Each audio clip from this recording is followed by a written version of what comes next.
अस्सलाम वालेकुम दोस्तों, चिन्योट में होल सेल डीलर है हैंडी क्राफ्ट का। ये बर्तन देखें, बहुत किस्मों के बर्तन बने हुए हैं और ये खालस टाली की लकड़ी के बने हुए हैं और ऊपर पीतल का काम हुआ। ये टेबल देखें, ये छोटे टेबल हैं, ये 5-5 6-6 टेबल इसके नीचे आए हुए हैं। ये देखें जी, टाइम पीस बहुत ही ज़बरदस्त और लकड़ी के बने हुए और इतने सस्ते कि आपकी सोच है। बहुत ही सस्ता माल यहाँ से मिल रहा है, हाथ से तैयार करदा सारी चीज़ें। आगे ये देखें, शीशों के फ्रेम जो आईना आप घर में लगाते हैं, बहुत ही ज़बरदस्त।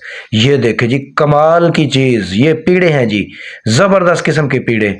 ये जनाब आफ्ताब इकबाल अपने प्रोग्राम में ये बड़े सजा के बैठा होता है। ये जनाब बहुत ही ज़बरदस्त पीढ़े हैं और बहुत लोग इसको पसंद करते हैं। बाहर इनकी बहुत ज़्यादा कीमत है, यहाँ से आपको मिलेंगे बिल्कुल कोड़ियों के भाव। हर चीज़ होलसेल रेट पे आपको मिलने जा रही है। जनाब वाला ये पीढ़े देखें, बादशाह पुराने ज़माने में